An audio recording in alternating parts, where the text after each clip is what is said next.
Saudara, pelaku pembunuhan perempuan yang jasadnya dimasukkan ke dalam koper berhasil ditangkap di rumah keluarga istrinya di Palembang, Sumatera Selatan.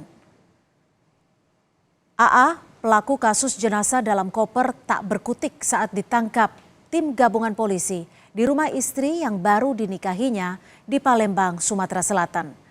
Jejak AA sebagai pelaku pembunuhan Rini Mariani terendus polisi dari rekaman CCTV hotel tempat keduanya terakhir kali terlihat. Usai membunuh korban dan memasukkannya ke dalam koper untuk dibuang di wilayah Cikarang, Bekasi, pelaku kabur ke Palembang.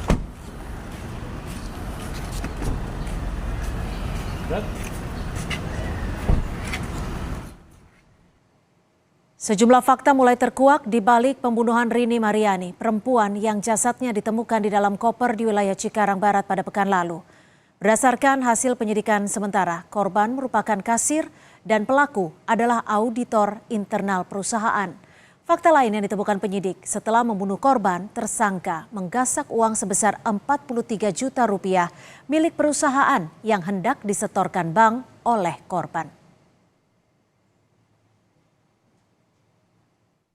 Kemudian korban itu kan membawa sejumlah uang yang akan rencana disetorkan ke bank. Uang itu adalah uang perusahaan. Uang itu juga diambil oleh tersangka. Korban infonya sebagai kasir dan tersangka sebagai auditor ya di perusahaan yang sama, cuma berbeda cabang. Keluarga Rini Mariani, korban pembunuhan yang jasadnya dimasukkan ke dalam koper dan dibuang di Bekasi, meminta pelaku dihukum seberat-beratnya. Keluarga tak menyangka pelakunya merupakan rekan kerja almarhumah di perusahaannya.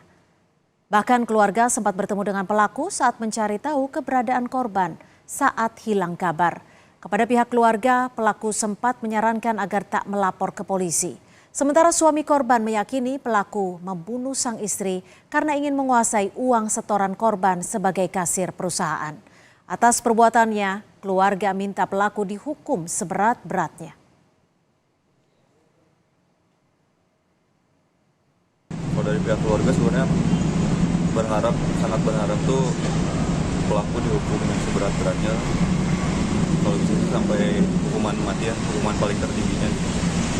Hari Kamis minggu kemarin tuh sempat bertemu dengan pelaku di kantor pusatnya, dan saya sama anak almarhum yang pertama tuh sempat ngobrol juga gitu dengan pelaku tuh, dan pelaku memang menyarankan saya untuk tidak melaporkan ke pihak berwajib terlebih dahulu dan menyarankan untuk membicarakan secara kekeluargaan dengan keluarga pihak suaminya. Kalau saya kepinginnya hukuman mati, karena ini yang saya ikuti ini udah si pelaku udah merencanakan. Kedua, dia sangat biadab, jadi dia tahu keseharian dia sebelumnya udah mempelajari semuanya. Misteri siapa pembunuh perempuan dalam koper yang jasadnya ditemukan di Cikarang Barat, Kabupaten Bekasi, Kamis pekan lalu diungkap polisi. Tersangka pembunuhan bernama Ahmad Arif ditangkap polisi di Palembang, Sumatera Selatan lewat serangkaian bukti yang tercecer di lokasi pembunuhan. Salah satu bukti kekejaman pelaku terekam lewat CCTV di hotel tempat pelaku mengeksekusi korban. Rekaman CCTV memperlihatkan detik-detik pelaku beserta korban masuk ke dalam sebuah kamar hotel di kawasan Bandung, Jawa Barat. Keduanya tiba di hotel pada Rabu 24 April lalu dan setelah kurang lebih 9 jam, pelaku keluar dengan membawa koper berwarna hitam yang berisi jenazah korban. Berdasarkan keterangan polisi, korban dan pelaku merupakan rekan kerja. Dalam kasus ini, pelaku diduga mengincar uang perusahaan senilai 43 juta rupiah yang dikelola korban. Pakar psikologi forensik Reza Indragiri menyebut, dalam mengungkap kasus ini, polisi perlu mendalami latar pembunuhan yang dilakukan pelaku. Yang lain adalah motif instrumental. Bagaimana sang pelaku ingin mendapatkan manfaat tertentu dari diri korban. Nah, persoalannya adalah apakah pelaku memang sungguh-sungguh sejak awal punya niatan untuk menghabisi korban, ataukah ini merupakan tindakan penganiayaan yang mengakibatkan orang meninggal dunia. Itu yang perlu dicek atau diinvestigasi oleh pihak kepolisian. Sebelumnya, Kamis pekan lalu, jasad korban yang berusia 50 tahun ditemukan dalam sebuah koper di wilayah Cikarang, Bekasi, Jawa Barat. Tim Liputan, Kompas TV.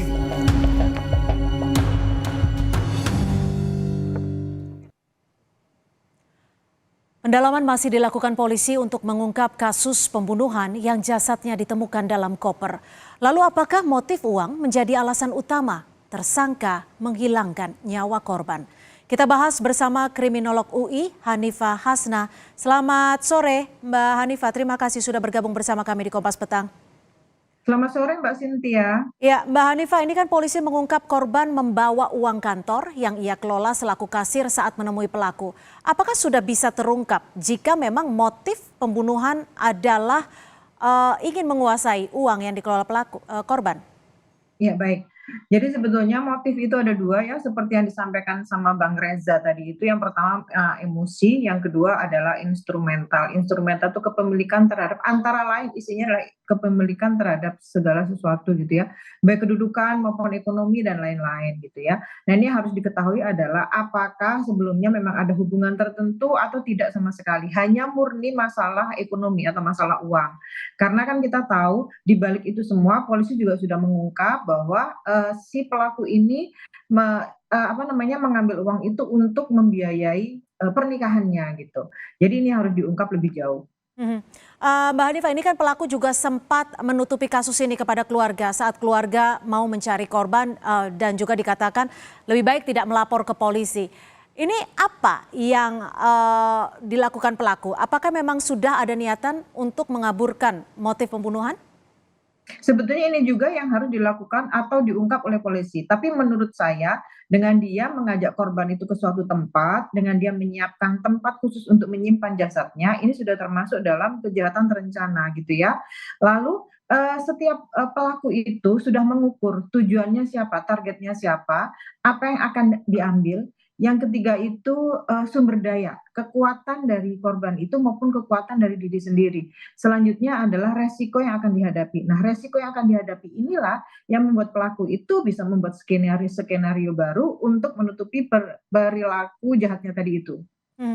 Mbak Hanifah, apakah ini sudah bisa dipastikan bahwa ini merupakan pembunuhan berencana atau tidak? Karena kan diduga kejadiannya terjadi di kamar hotel. Dan seperti yang disebutkan tadi oleh Mas Reza bahwa kita tidak tahu apakah penganiayaan yang berujung pada kematian korban atau seperti apa. Menurut Anda seperti apa? Banyak hal yang harus diungkap ya. Terutama seperti ini, ketika Bang Reza tadi bilang, apakah ini ada hubungan khusus gitu ya? Bisa jadi ini menjadi kejahatan atau pembunuhan tidak berencana ketika dua orang tadi itu masuk ke dalam kamar hotel, terus dia sesuai kesepakatan, lalu dibunuh dengan menggunakan barang-barang yang ada di situ, sehingga dia tidak mempersiapkan. Tapi ketika dia membawa ke tempat itu dengan tujuan tertentu, menyiapkan koper untuk memasukkan, artinya ada baju-baju yang tidak masuk ke koper itu lagi, berarti ini sudah direncanakan.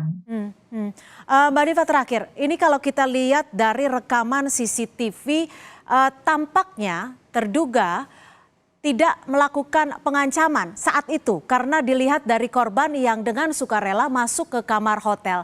Bagaimana Anda melihat ataupun menilai saat tindakan tersebut? Oke. Jadi oleh sebab itu ya kita perlu tahu apakah kenapa si korban ini merelakan diri diajak ke hotel. Apakah sebelumnya punya hubungan khusus sehingga dia merelakan diri untuk menjadi korban dalam tanda kutip ya, merelakan diri untuk masuk ke dalam hotel itu. Atau ada iming-iming tertentu apa gitu, apa sejauh mana kedekatan mereka. Sehingga biasanya perempuan diajak ke hotel kan dia tidak mau gitu loh. Apakah ada rapat tertentu? Kalau rapat tertentu apakah harus masuk ke dalam kamar hotel gitu ya. Ini yang harus diungkap oleh polisi. Benarkah hanya rekan kerja atau ada hubungan lain sehingga korban bisa memberikan dirinya untuk dibawa ke tempat yang sangat-sangat bahaya karena sangat-sangat privasi. Mbak Hanifah, kalau korban sudah meninggal dunia, sudah kehilangan nyawanya, studi forensik apa yang bisa dilakukan untuk mengungkap secara menyeluruh penyebab kematian korban? Oke, jadi yang tadi itu diungkap dari CCTV itu termasuk sebagian dari forensik. Selebihnya adalah apa yang dilakukan dalam proses pembunuhan itu. Kan kita tahu ya, kepalanya kepalanya remuk gitu ya. Jadi menggunakan barang apa si pelaku itu melakukan pembunuhan. Ini yang perlu dibongkar oleh kepolisian sehingga kita tahu sejauh mana mereka melakukan pembunuhan ini, perencanaan pembunuhan ini. Hmm. Karena itu yang menentukan pasal-pasal yang akan diberikan kepada pelaku. Baik, terima kasih atas perspektif Anda, Hanifah Hasna, kriminolog UI, sudah bergabung bersama kami di Kompas Petang. Selamat sore. Terima kasih Mbak Cynthia.